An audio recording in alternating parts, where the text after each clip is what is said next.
भगवान भोलेनाथ ने बताया कि इस सफेद चीज का गुप्त दान कंगाल को भी बना देगा धनवान। सवर जाएगी तकदीर और कौन सी चीज का दान करने से व्यक्ति धनवान बन जाता है।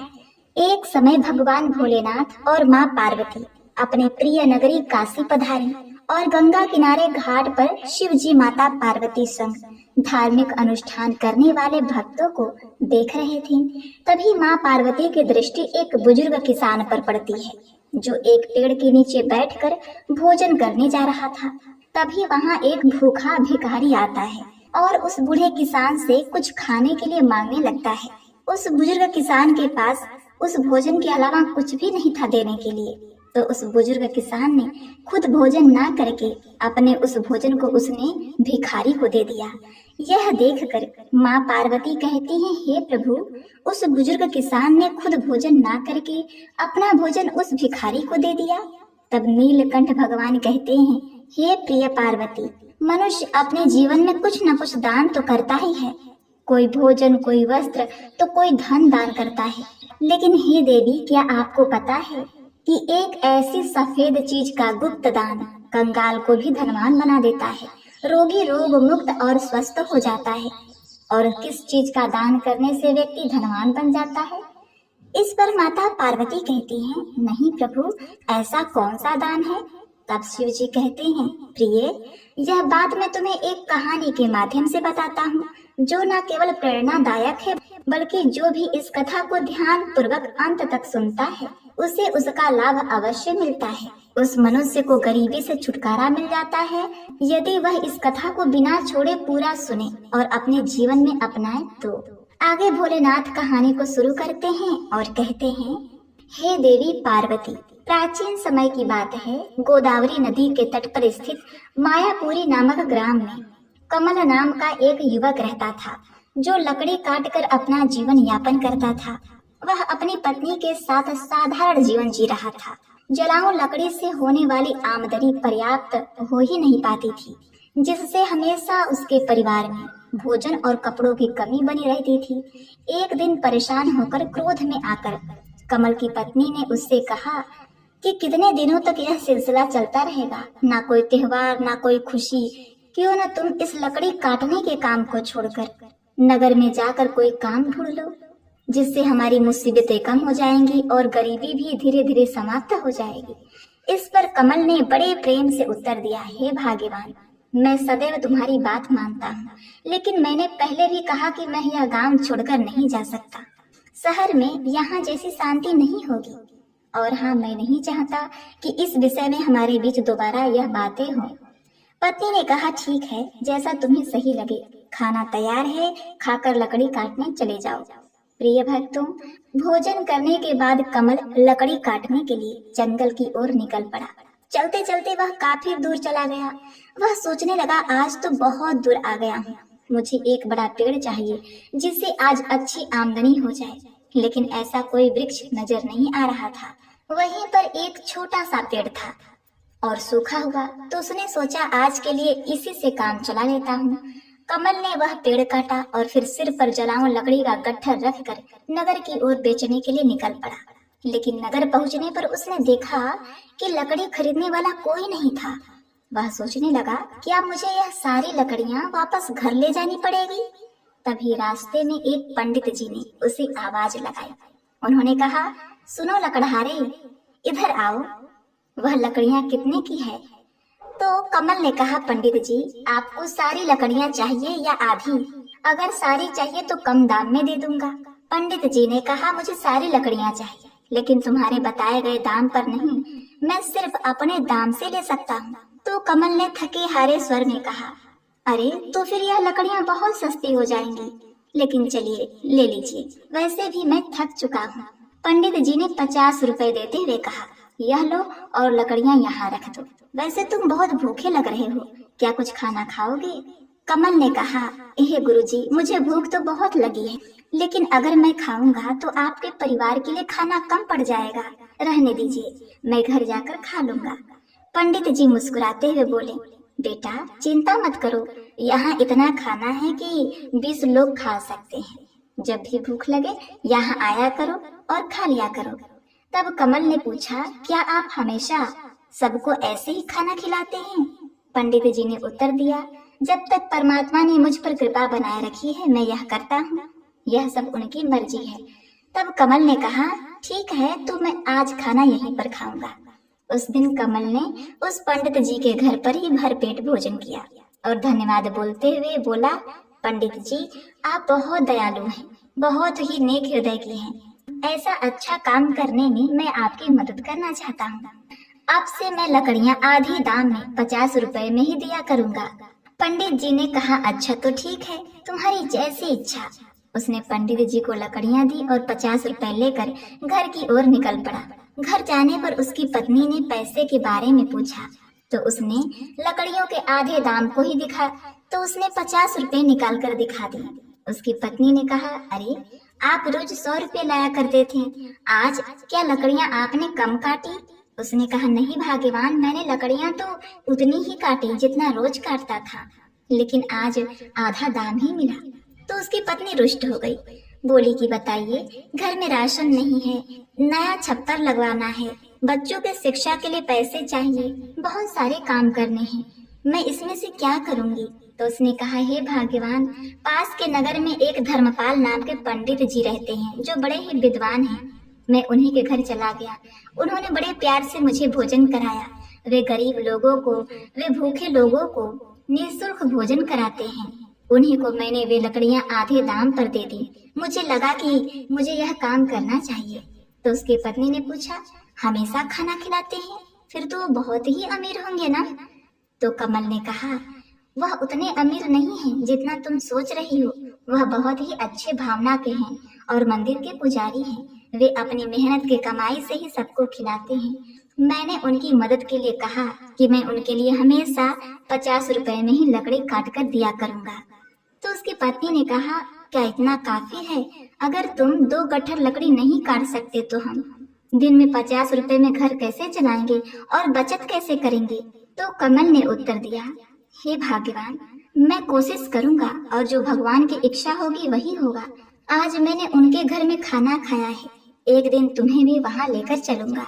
इसके बाद कमल हर दिन जलाऊं लकड़ी काटता और अपने वादे के अनुसार पंडित जी को सिर्फ 50 रुपए में ही बेचता। ऐसे ही एक दिन पंडित जी भोजन करने बैठे थे कि बाहर से आवाज आई, पंडित जी महाराज, लकड़ियां लेकर आया हूँ, यहाँ आकर लकड़ियां ले जाइए ताकि मैं जा सकूं। पंडित जी ने बाहर आकर कहा, कमल, मैं तुम्हें पैसे नहीं दे सकता, तुम अपनी लकड़ियां वापस ले जाओ। कमल ने कहा, पैसे कल दे दीजिएगा, लेकिन लकड़ियां यहीं पर छोड़ देता हूँ। मुझे बहुत भूख लगी है, क्या आप मुझे भोजन दे सकते हैं? वैसे भी आप सबको खिलाते हैं। पंडित जी ने मुस्कुराते हुए कहा, क्यों नहीं कमल, पहले अपने हाथ पांव धो लो, तब तक मैं भोजन की व्यवस्था करता हूँ। पंडित जी ने घर के अंदर जाकर अपनी पत्नी से यह बात कही। उनकी पत्नी बोली, आपने ऐसा वादा क्यों किया? हमारे घर में खाने के लिए कुछ भी नहीं बचा है, सिवाय उस भोजन के जो मैंने आपके लिए परोसा है। प्रिय भक्तों, इस कथा को माँ पार्वती बड़े ही ध्यान से सुन रही थी। अब तो और भी ध्यान से सुनने लगी। तो आगे भगवान शिव जी कहते हैं, हे पार्वती, पंडित की पत्नी बोली, हे स्वामी, इस समय हम कमल को कैसे भोजन कराएंगे? सारा भोजन खत्म हो चुका है, क्या आपको यह नहीं पता? तो पंडित जी बोले, अरे इसमें कौन सी बड़ी बात हो गई? तुमने जो खाना परोसा है वह कमल के लिए पर्याप्त है। मैं सोच रहा हूँ आज उपवास कर लूं। पंडित जी की पत्नी बोली, मुझे बताओ, आप ऐसा कितने दिन तक करोगे? जब हमारे पास खुद के लिए भी पर्याप्त भोजन नहीं है तो दूसरों के लिए इतना सब क्यों करते हो? यह सब कहाँ से आएगा? पंडित जी बोले, ईश्वर सब कुछ देते हैं। भगवान शिव जी कहते हैं, पार्वती, पंडित ऐसे ही लोगों को भोजन कराता था, भले ही उसके पास स्वयं के लिए भी कुछ ना हो। एक दिन कमल लकड़ी काटने जंगल गया तो उसने सोचा, जंगल के किनारे के सारे सूखे पेड़ तो मैं पहले ही काट चुका हूँ, अब जो बचे हैं वे सब हरे भरे हैं। जंगल के अंदर जाना थोड़ा मुश्किल लग रहा है, मैं इससे पहले कभी इतने अंदर तक नहीं गया। अब जंगली जानवर भी हो सकते हैं, अगर मुझे कुछ हो गया तो मेरे घर वालों का क्या होगा? यह सोचकर वह जंगल के भीतर डरते डरते चला गया। वह काफी दूर निकल गया, लेकिन कोई उपयुक्त पेड़ उसे नहीं मिला। अचानक उसे एक बड़ा सूखा पेड़ दिखाई दिया। उसने सोचा, यह शाखा तो काफी मजबूत है, इसे काटूंगा तो 2-3 गट्ठर लकड़ी बन जाएंगे। पहले ही बहुत देर हो चुकी है। यह सोचकर कमल उस पेड़ पर चढ़ गया। वह उसी शाखा पर बैठ गया और उसी को काटने लगा। शाखा बहुत बड़ी थी, इसलिए कटने के बाद वह बगल के पेड़ और एक छोटे टीले के ऊपर जाकर गिर गई। वहीं पर एक साधु तपस्या कर रहे थे। वे साधु उठ खड़े हुए और बोले, हे मूर्ख, कौन है जो मेरी तपस्या को भंग किया है? साधु ने जब देखा कि वहां कमल है तो उन्होंने कहा, मैं कितने दिनों से यहाँ तपस्या कर रहा था, तुमने मेरे वर्षों की तपस्या को भंग किया है। हे मूर्ख प्राणी, मैं तुझे श्राप देता हूँ कि तुम कुत्ते बन जाओ। कमल घबरा गया और बोला, हे महाराज, मुझे क्षमा कीजिएगा, मुझे नहीं पता था कि आप यहाँ तपस्या कर रहे हैं। साधु बोले, मैं यहाँ वर्षों से तपस्या कर रहा हूँ, तुमने मेरी तपस्या तोड़ी है, तुमने मेरी तपस्या को भंग की है, इसलिए तुम इस पाप के भागीदार हो। कमल ने विनती की कि हे महाराज, मैं रोज लकड़ियाँ काटने आता हूँ और उन्हें बेचकर अपनी आजीविका चलाता हूँ। मैंने जानबूझकर ऐसा नहीं किया, मैंने आपको देखा ही नहीं। कृपया इस सांप को वापस ले लीजिए। अतः हे मुनि, आपको देखता भी कैसे, क्योंकि आप तो बाबी मिट्टियों से ढके हुए थे, मुझे लगा यह कोई टीला है। यह सुनकर साधु का क्रोध थोड़ा शांत हुआ। तब वे कमल से बोले, ठीक है, मैंने जो तुम्हें श्राप दिया है इसे वापस लेना संभव नहीं है, लेकिन एक उपाय है जिससे तुम इस श्राप से मुक्त हो सकते हो। कमल ने पूछा, कृपया करके मुझे उपाय बताइए महाराज, मैं इस श्राप से कैसे मुक्त हो सकता हूँ? साधु बोले, पुत्र, तुम ऐसे 2 लोगों को ढूंढो जो सबसे अच्छा दान करते हो। उनके भोजन करने के बाद उनका जूठन बचा हुआ एक भी दाना तुम खा लेते हो तो तुम्हारे श्राप का असर धीरे धीरे समाप्त हो जाएगा। अभी तो तुम्हारा रंग काला रहेगा, लेकिन जब तुम पूरी तरह से सफेद हो जाओगे तब इस श्राप से मुक्त हो जाओगे। तो कमल ने रोते हुए कहा, हे महाराज, मैं अपनी पत्नी और बच्चों का सहारा हूँ, लकड़ियाँ बेचकर जो पैसे लाता हूँ उससे हमारा गुजारा होता है। अब मैं कुत्ता बन गया हूँ तो मेरा अब क्या होगा? मेरे परिवार का जीवन यापन कैसे होगा? साधु बोले, पुत्र, चिंता मत करो, ईश्वर मदद करेंगे। जब तुम्हारा श्राप टूटेगा तब तुम्हारा जीवन सुखी हो जाएगा, धन्य धान से भरा होगा और तुम्हें हर कष्ट से मुक्ति मिलेगी। यह कहते हुए साधु वहां से चले गए। प्रिय भक्तों, आगे भगवान शिवजी माता पार्वती से कहते हैं, हे प्रिय, कमल साधु के श्राप के कारण तुरंत ही कुत्ते में बदल जाता है। इसके बाद कमल श्राप से छुटकारा पाने के लिए यात्रा पर निकल जाता है। वह सोचने लगता है कि जैसा साधु ने कहा, मुझे सबसे अच्छा दान करने वाले कहाँ मिलेंगे, मेरी समझ में कुछ नहीं आ रहा। तब उसे अचानक पंडित जी की याद आई। उसने सोचा, पंडित जी बड़े ही उदार और नेक हृदय के व्यक्ति हैं, अब मैं सबसे पहले उन्हीं के पास जाता हूँ। कमल कुत्ते के रूप में पंडित जी के घर पहुँचता है। पंडित जी के भोजन कर लेने के बाद उनकी पत्नी ने बचे हुए भोजन को बाहर फेंक दिया। अब कमल कुत्ते के रूप में वहां पहुंचा और पंडित जी के बचे हुए जूठे भोजन को खा लिया। खाना खाते ही उसका आधा शरीर सफेद हो गया। कमल बड़ा ही प्रसन्न हुआ और कहता है, मुझे पता था कि पंडित जी बहुत ही दयालु व्यक्ति हैं। मुझे आधे श्राप से मुक्ति मिल गई है, लेकिन पूरी तरह से मुक्त होने के लिए मुझे किसी और को ढूंढना होगा। कमल दूसरे व्यक्ति की तलाश में निकल पड़ा। एक दिन वह सोहन नाम के एक युवक को हल जोतते हुए देखता है। कमल कुत्ते के रूप में उसके घर के सामने बैठ जाता है। तभी एक व्यक्ति वहां से गाय लेकर जाता है। वह कहता है, सोहन बहुत ही नेक इंसान है, वह सिर्फ मुझे ही नहीं कई और लोगों को भी गाय दान कर चुका है। ऐसे व्यक्ति को आशीर्वाद मिलना चाहिए। अब कमल यह सब सुन रहा था और सोचा कि आज मुझे श्राप से मुक्ति मिल जाएगी। सोहन भी पंडित के जैसे ही दयालु होंगे। अब देखता हूँ कि वह कब भोजन करते हैं। कमल वहाँ बहुत देर तक इंतजार करता रहा। सोहन ने जब भोजन किया और पत्तल को बाहर फेंक दिया तो कमल तुरंत उस पत्तल पर बचा हुआ भोजन खा लेता है। लेकिन वह यह देखकर हैरान हो जाता है कि अभी भी उसके शरीर का रंग वैसा का वैसा ही है। उसने सोचा, सोहन ने तो गाय का दान भी किया था, फिर भी यह क्यों नहीं हुआ? मुझे कुछ समझ में नहीं आ रहा। थोड़ी देर बाद कमल वापस पंडित जी के घर के बाहर आकर बैठ गया। वहां उसने दो युवकों को बात करते हुए सुना। पहला युवक बोला, अरे भाई, आज सोहन ने फिर गाय का दान किया है।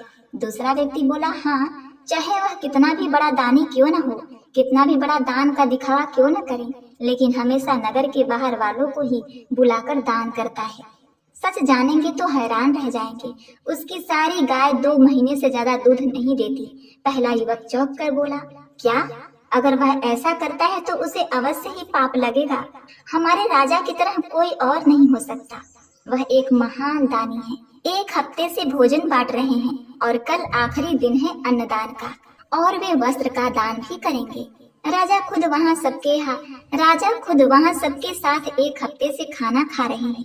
कभी उनके जैसा परोपकारी देखा है कहीं? अरे यह तो कुछ भी नहीं। उन्होंने हमारे नगर में अच्छी सड़कें बनवाई, हर जगह कुएं और तालाब खुदवाए हैं। सच में उन्होंने हमारे लिए बहुत कुछ किया है। ऐसा धर्मात्मा मैंने कभी नहीं देखा।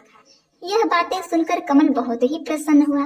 उसके मन में विचार आया कि चलो, अब तो तय है, मुझे मेरे श्राप से मुक्ति मिल जाएगी। मुझे तुरंत राजा के पास जाना चाहिए। वह राजमहल में नहीं बल्कि लोगों के साथ खाना खा रहे हैं। इस अवसर का लाभ उठाना चाहिए। अगले दिन कमल उस जगह पहुंच गया जहां राजा भोजन कर रहे थे। वहां उसने राजा को कपड़े बांटते हुए देखा। वह सोचने लगा, राजा कितने महान हैं। वह भोजन देने के साथ साथ सभी को वस्त्र भी बांट रहे हैं। मैं जिन अच्छे लोगों को ढूंढ रहा था, निश्चय ही यह दूसरा व्यक्ति यही है। मुझे इनके भोजन करने का इंतजार करना होगा। अब राजा के भोजन करने के बाद सैनिक उस पत्तल को बाहर फेंक देते हैं जिसमें राजा ने खाना खाया था। यह देखकर कमल वहां गया और उस पत्तल में बचा हुआ खाना खा लिया, लेकिन यह देखकर वह चौंक गया। उसने कहा, अरे यह क्या? इतने महान दानी राजा का भोजन करने के बाद भी मेरा रंग नहीं बदला। यह श्राप तो किसी दूसरी वजह से लग रहा है। मुझे तुरंत उस साधु के पास जाना चाहिए जिन्होंने मुझे यह श्राप दिया है। तब भगवान शिव जी ने कहा, हे पार्वती, आगे सुनिए। जब उस साधु के पास पहुंचा जिसने उन्हें श्राप दिया था, तो वह साधु को प्रणाम करता है। साधु उसे निराश देखकर पूछते हैं, ऐसा लगता है कि तुम्हें अभी तक केवल एक ही सही व्यक्ति मिला है। तुम्हारा केवल आधा रंग ही बदला है। क्या तुम्हें और कोई नहीं मिला? कमल कहता है, हे महाराज, पंडित जी का खाना खाकर मैं आधा ठीक हो गया। उसके बाद मैंने उनसे भी बड़े दानी लोगों को देखा, लेकिन उनके जूठन को खाने का मुझ पर कोई असर नहीं हुआ। साधु थोड़ी देर रुक कर बोले, इसमें आश्चर्य की बात नहीं है पुत्र। उनके कर्मों का वास्तविक स्वरूप जानना जरूरी है। 1 हफ्ते तक राजा ने सभी को भोजन कराया और वस्त्र भी बांटे। इतने धर्मात्मा व्यक्ति द्वारा खाया हुआ भोजन खाने के बाद मैं श्राप से मुक्त नहीं हो पाया। इसमें कुछ रहस्य जरूर है। मुझे कुछ समझ नहीं आ रहा महाराज, कृपया करके आप बताइए। साधु ने कहा, कमल, वो जो गाय वाला व्यक्ति था वह ऐसी चीजें दान कर रहा था जिनकी उसे कोई जरूरत नहीं थी। अगर उसे उसकी जरूरत होती तो वह उन्हें दान कभी नहीं करता। और राजा जो कुछ भी देता है उसे दान नहीं माना जा सकता, क्योंकि वह खुद नहीं कमाता। वह तुम्हारे जैसे लोगों द्वारा दिए गए कर का उपयोग राज्य के लोगों को दान देने में कर रहा है। साधु ने आगे कहा, कल के दान में जो भोजन और वस्त्र बांटे गए वे भी जनता के दिए हुए कर के ही थे।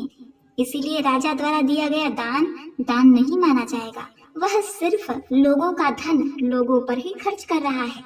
ऐसे में राजा के भोजन का तुम्हें श्राप पर कोई असर नहीं हो सकता। समझ लो, सही दान वही था जो पंडित ने भूखे को भोजन करा के किया। भले ही उन्होंने खुद नहीं खाया, लेकिन उनका दान सबसे श्रेष्ठ था। इसलिए तुम्हें और प्रयास करना होगा। तुम श्राप के मुक्ति के करीब हो। कमल ने कहा, समझ गया महाराज, धन्यवाद। उदास मन से कमल वहां से चल पड़ा। उसने सोचा, अरे बाप रे, कितनी दूर आ गया हूँ, बहुत भूख लगी है। अच्छा होगा कि पास में कुछ खाने को मिल जाए। तभी उसने देखा एक किसान घड़े में पानी लेकर जा रहा था। पास में खड़े 2 युवक आपस में बातें कर रहे थे। उस किसान को देख रहे हो? वह रोज इस धूप में इस पानी से भरे मटके से यहाँ से गुजरने वाले लोगों को पानी पिलाता है। वह बूढ़ा आदमी 80 साल से अधिक का लगता है, फिर भी उसका काम काबिले तारीफ है। इसके बाद कमल ने देखा कि वह किसान पानी पिलाने के बाद थोड़ी देर बाद खाना निकाला और खाना खाने लगा। कुत्ते के रूप में भूखे कमल को देखकर किसान ने अपने भोजन में से कुछ उसे भी दे दिया। जैसे ही कमल ने वह भोजन खाया, उसका श्राप समाप्त हो गया और वह वापस मनुष्य बन गया। उसने किसान को धन्यवाद दिया और खुशी खुशी वापस लौट आया। उसने सोचा, सचमुच दान कभी छोटा या बड़ा नहीं होता। भूख मिटाने वाले पंडित और प्यास बुझाने वाले इस किसान जैसा दान ही सच्चा दान है। सबसे अच्छा दान वही है जो निस्वार्थ भाव से दूसरों की मदद के लिए किया जाए। चलते चलते कमल अपनी पत्नी के पास अपने घर पहुंच गया और खुशी से रहने लगा। उधर पंडित ने इतना दान कर दिया था कि उसकी आर्थिक स्थिति खराब हो चुकी थी। जब उसकी पत्नी ने उससे कहा, हे स्वामी, पास के नगर में एक राजा रहते हैं जो पुण्य को खरीदते हैं। आप उनके पास जाकर अपना कुछ पुण्य बेचकर पैसे ले आइए ताकि हमारा काम चल सके। पंडित ने पहले तो मना कर दिया, लेकिन पत्नी के बार बार कहने पर वह जाने को तैयार हो गया। उसकी पत्नी ने उनके खाने के लिए 4 रोटियां बना दी। पंडित अपने घर से चल पड़ा। जब वह नगर के समीप पहुंचा तो उसने एक तालाब देखा। वहां स्नान आदि कर्मों से निवृत्त होकर वह रोटियां खाने के लिए बैठा कि वहीं पर एक कुतिया उसके सामने आ गई। कुतिया ने जंगल में बच्चों को जन्म दिया था। 3 दिन से कुतिया भूखी प्यासी थी और वह बारिश के कारण उन बच्चों को छोड़कर कहीं जा भी नहीं सकती थी। पंडित ने कुतिया को भूखा देखा तो उसने भोजन में से एक रोटी उसे दे दी। कुतिया ने रोटी खा ली, फिर उसने दूसरी रोटी उसे दे दी और वह खा ली। इस तरह पंडित ने एक एक करके अपनी 4 रोटियां कुतिया को खिला दी। कुतिया तृप्त हो गई, लेकिन पंडित खुद भूखा रह गया और वहां से राजा के महल की ओर चल पड़ा। राजा के पास पहुंचा और वहां पर अपना पुण्य बेचना चाहता। आगे माता पार्वती ने पूछा, प्रभु तब आगे क्या हुआ? तब शिव जी ने कहा, हे पार्वती, पंडित राजा के पास पहुंचा और कहा कि हे राजन, मैं अपना पुण्य बेचना चाहता हूँ। राजा ने कहा, आप दोपहर के बाद आइए। राजा ने अपनी पत्नी से पूछा, हे रानी, एक पंडित विद्वान यहाँ आए हैं जो अपना पुण्य बेचना चाहते हैं। तुम्हारे अनुसार उनके पुण्य में कौन सा पुण्य सबसे अच्छा है जिसे मैं खरीद लूं? तो रानी ने कहा, जो आज उसने जंगल में 3 बच्चों वाली कुतिया को रोटी खिलाकर कमाया है, वही पुण्य अच्छा है। पत्नी की बात सुनकर राजा पंडित के पास गए और बोला, आप कौन सा पुण्य मुझे देंगे? पंडित बोला, आप कौन सा पुण्य लेना चाहते हैं? राजा ने कहा, हे पंडित जी, आज आपने जो यज्ञ किया है, हम उसी का पुण्य लेना चाहेंगे। पंडित ने कहा, मैंने आज कोई यज्ञ नहीं किया, मेरे पास इतना धन ही नहीं कि यज्ञ कर सकूं। राजा ने उत्तर दिया, आपने आज तालाब किनारे एक भूखी कुतिया को 4 रोटी खिलाई है, हम वही पुण्य खरीदना चाहते हैं। पंडित ने पूछा, उस समय तो वहाँ कोई नहीं था, आपको कैसे पता चला? राजा ने कहा, हे पंडित महात्मा, मेरी पत्नी पतिव्रता है, उसी ने मुझे यह सब बातें अपने दिव्य दृष्टि से देखकर बताई है। पंडित ने कहा, बहुत अच्छी बात है, ले लीजिए, लेकिन इसका मूल्य क्या देंगे? राजा ने कहा, आपकी रोटियां जितनी वजनी थी, उसके वजन के बराबर ही आपको हीरे मोती तौल कर दूंगा।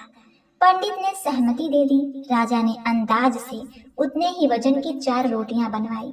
राजा ने रोटियों के वजन की बराबरी के लिए तराजू में हीरे मोती रखवा दिए, लेकिन जितने भी रत्न रखे गए, रोटी वाला पलड़ा ऊपर नहीं उठा। राजा ने कहा, और रत्न लेकर आओ। जब पंडित ने अपने पुण्य का ऐसा प्रभाव देखा तो उसकी आंखें खुल गई। उसने कहा, हे राजन, मैं अभी यह पुण्य नहीं बेचूंगा। राजा बोला, जैसी आपकी इच्छा पंडित जी। और पंडित जी वहां से चले गए और अपने घर की ओर लौटने लगे। लौटते समय वह उसी तालाब के पास पहुंचा जहां कुतिया को रोटी खिलाई थी। वहां पहुंचकर वह एक पेड़ के नीचे बैठ गए और सोचने लगे कि मैं घर जाऊंगा तो अपनी पत्नी को क्या जवाब दूंगा। अनमने मन से उन्होंने उसी जगह के कंकड़ पत्थर को उठाकर अपनी पोटली में भरना शुरू कर दिया जहां पर कुतिया ने बैठकर भोजन किया था। उन्होंने एक एक कंकड़ और पत्थर को चुन चुन कर अपने पोटली में भर दी और उस पोटली को लेकर अपने घर चले आए। जब उनकी पत्नी ने कहा, स्वामी, आप महाराज के पास से धन लेकर आए हैं। तो पंडित जी ने बिना कुछ बोले उस पोटली को अपनी पत्नी को थमा दिया। जब पत्नी ने उस पोटली को खोला तो वह देखकर बड़े ही हैरान हुई। उसके आश्चर्य का ठिकाना नहीं था। पोटली में हीरे, पन्ने और माणिक चमक रहे थे। वह बेहद प्रसन्न हुई। थोड़ी देर बाद जब पंडित वापस आए तो उनकी पत्नी ने पूछा, स्वामी, इतने सारे हीरे पन्ने कहाँ से ले आए? पंडित ने कहा, क्यों मजाक कर रही हो पंडिताइन? कंकड़ पत्थर तुम्हें हीरे मोती लग रहे हैं? पत्नी बोली, मैं मजाक नहीं कर रही स्वामी, मैंने खुद पोटली खोल कर देखी, उसमें तो ढेर सारे बेशकीमती हीरे पन्ने भरे पड़े हैं। पंडित जी बोले, मुझे लाकर दिखाओ तो जरा। अब पंडिताइन ने पोटली को उनके सामने रख दिया। पंडित उन्हें देखकर चकित रह गया। वह समझ गया यह सब उसी पुण्य का प्रभाव है जो उसने कुतिया को रोटी खिलाने से प्राप्त हुआ था। उन्होंने सोचा कि एक भूखी कुतिया और उसके बच्चे को रोटियां देने के कारण यह चमत्कार हुआ। यह सब भगवान की कृपा और दया का परिणाम है। आगे पंडित जी ने अपनी पत्नी से कहा, भगवान का संदेश है कि जरूरतमंद की मदद करना सबसे बड़ा पुण्य है। जो व्यक्ति दुखियों और असहायों की सहायता करता है, ईश्वर उसे अनंत गुना फल प्रदान करते हैं। भगवान शिव जी ने माता पार्वती से कहा, हे प्रिय, अब पंडित और पंडिताइन ने उस लकड़हारे का पता लगाया जो उनके यहाँ लकड़ियां लेकर आया करता था।